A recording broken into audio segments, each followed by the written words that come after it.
Okay. What's up, you guys, and welcome to another episode of the Variety Views. And I'm joined by Caleb Hall, the founder and head trainer of Dubai Pro Wrestling, DPW. Right. And he's right now my excellent coach. And I had an excellent first day when it comes to a guy my size. But I got a question for you. Okay, now you've said that you've been trained by Tyson Kidd. Trained with Tyson Kidd, with the Hart family, and you've been to the Hart Dungeon, right? Yeah.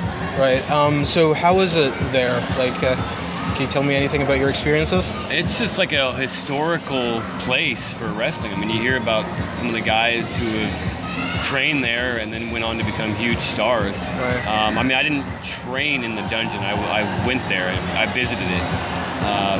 But it was very cool to go there and see. It's not even a proper ring. I'm sure you've seen video. It's just, of course, you've got some mats on the ground, and then I think I've seen guys like bounce off the walls as the ropes. Right. But I mean, a lot of big name guys have trained there, and so just to go there was absolutely amazing. Right. One of my favorite matches is Owen Hart and Ken Shamrock. They had a match in the actual dungeon. Oh yeah, I remember that. I think back in '98. Yeah. It was like one of them was in that dungeon, the other one is in the Lion's Den with Ken Shamrock. Yeah. It was great stuff. Okay, here I want to get into the nitty and gritty because one of the most talked about topics, and I'm sure you've heard it many times, is the Montreal Screwjob. Okay, I just watched Survivor Series. Yeah. And I've watched the Raws after that, where Vince McMahon is showing up and he's got that shiner under his eye. Yeah. Because apparently Bret Hart punched him. Yeah. And that whole sequence, the whole story behind it is very intriguing. And I think even to this day, guys who are new to the business, they still talk about it. They're still intrigued by it. Yeah. So my question is, point blank, do you think that the Montreal Screwjob was a work? No. Yeah, because a lot of people speculated about it, and they thought that everything was just so conveniently placed, like the wrestling with shadows. I was just going to ask, have you seen Wrestling with Shadows? I have seen Wrestling with Shadows. I guess I can see your point. Right. But I think, unless they all did just absolutely great acting. Right. Bret seemed legitimately pissed beyond words. Right. And the way that his wife reacted to Hunter and all the guys in the back, I don't see how they could have got all those people in on it. I mean, if they did, bravo. Exactly. They did a fantastic job, but I don't think so. Yeah, because I don't think as well, because when I saw Bret in WCW, I felt like the passion was just taken from him. Yeah, of course it was. Yeah, and he didn't have the same matches that he did in the WWF at the time. And his matches in WCW, they were great. I love his match with Chris Benoit. I think it was a tribute to Owen. Everything kept on piling up, the deaths in the family and all of that. And I feel like, in that aspect, it's totally not a work. But there are skeptical people out there because they feel like everything in wrestling is a work. Because it's like, if you've told me a lie on one thing, it's like the boy that cried wolf. True. Because it's like, you told me a lie once, and now there's more stories behind it. So, like the whole thing with Ted Turner and Eric Bischoff buying out Bret Hart's contract, because I believe in the Wrestling with Shadows DVD, Bret Hart did say that he, and Vince also, did say that as well, that Bret signed it. I do think it wasn't, because of everything that happened. And I do think, okay, well, if Bret Hart stayed in the WWF, what do you think would have happened if the screw job didn't take place? Man, that's a good question. There were so many politics going on at that time. It's hard to say if Bret would have been able to, weed through that and still, find his way to, stay over and connect with the fans, or if the same thing would have happened when he went to WCW. Politics played such a huge role, and he just kind of got beaten down the ladder, and there were other guys who were in control of things that should have never been. Right. So who knows? That could go so many different ways. Do you think, because since Bret Hart was always a traditionalist, and with the Attitude Era coming in, do you think that WWE would have won the war if Bret Hart stayed on top? Because when Bret left, that was the rise of Austin. That was the rise of The Rock, and all those stars, and D-Generation X with Triple H and Shawn and all of those guys. So do you think if Bret stayed, we would have still gotten? I think so. That? Yeah, because I think even when he was there, they already had started that. Mm-hmm. You had Bret, who was the Canadian heel in the U.S., right, and then he was the babyface when they went to Canada. Mm-hmm. And it was like then DX became the heels when they went to Canada. Right. So I think that had already kind of started. Mm-hmm. So yeah, I think we still would have had. I mean, and him and Austin had great matches together. Absolutely. WrestleMania 13 was the best match I've ever seen. I think that it had already started while Bret was still there. So I think it still would have happened either way. Right. Well, okay. Well, when Bret left to WCW, what do you think? Do you think that Bret Hart going to WCW was like the completely wrong move, or do you think that he could have been booked better in WCW? Oh, definitely. Yeah, he could have been booked and built up much better than he was. Right. And I think he could have done great business for WCW. Definitely, yeah. And especially with the great crop of talent that they had. Exactly. They still wanted to grab onto Hogan and Savage and all the older guys. Yeah.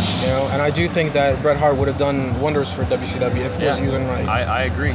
I mean, even with everything that he went through, with the screw job and Owen and everything else, I think he's still, just because of the way he felt about wrestling and the way he was so dedicated to it, I think he still could have had great matches and done good things for WCW. Right. Another thing is, what about the career-ending kick that he got from Goldberg? Yeah. That's another thing that I've watched that match multiple times. It was a bad match, to be honest. Okay, there was completely like Roddy Piper coming in and screwing Bret and all of that, just crazy stuff. Yeah. He used to do a move that he started doing in '97 when he started to become a heel, where he would do the figure four on the ring post on the outside. Yeah. And I always cringe whenever he would fall back and hit the back of his head on the mat.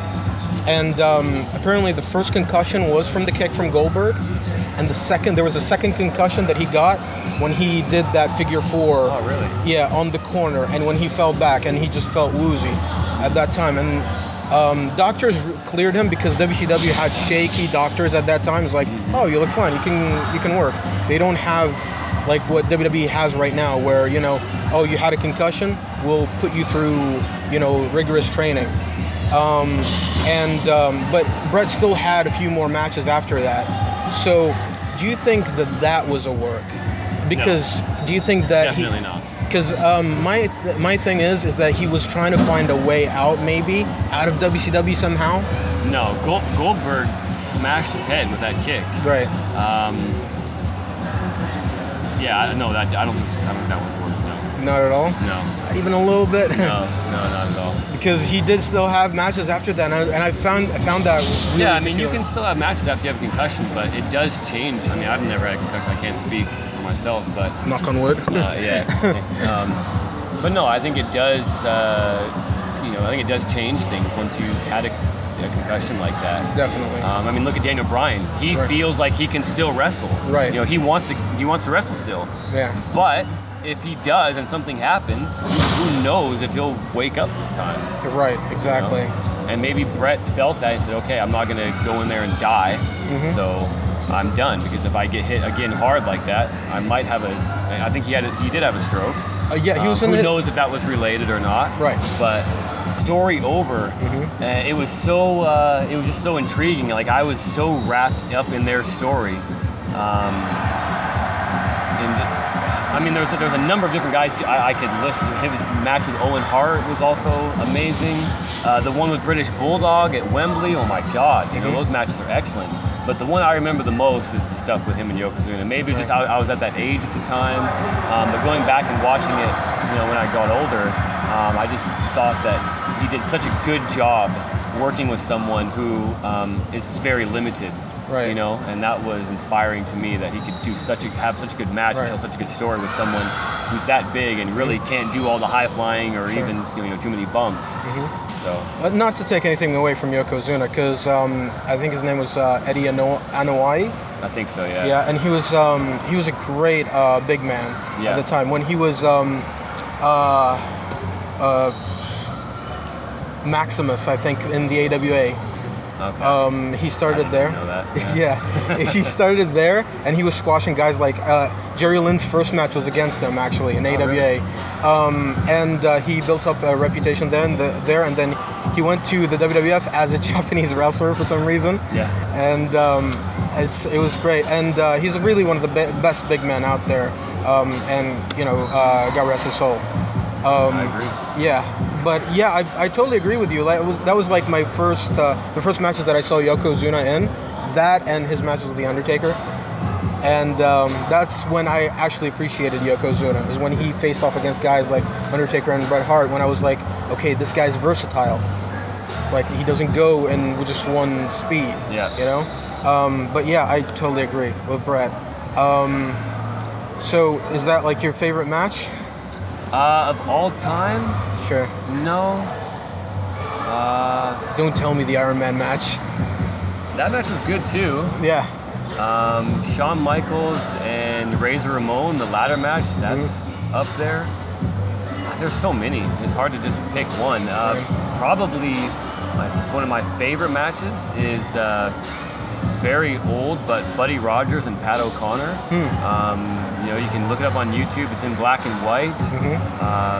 But if you look at the stuff that they do, it's nothing compared to what the guys do now. But it was the way they sold everything and the way they led up to the next thing.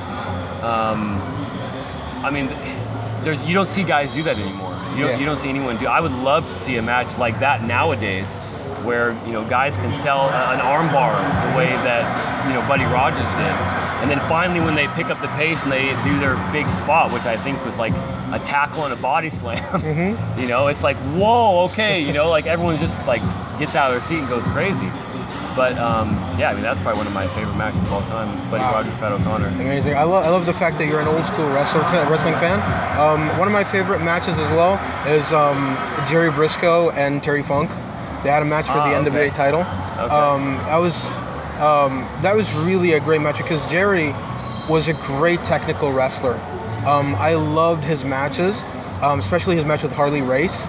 He just knows it. And not just that, but I love when the simple storytelling where it's like I'm better than the other person, rather than going like I'm a heel, let me do flashy moves. Yeah. And get the crowd to pop. It's like no, you shouldn't do that. Yeah, I agree. You should put over the baby face. Yeah. That's the most important thing for a heel. Yeah, exactly. Like imagine if Darth Vader did that to Luke Skywalker, and he pretty much buries him in the first one. Yeah. Then you wouldn't have like a trilogy. Yeah.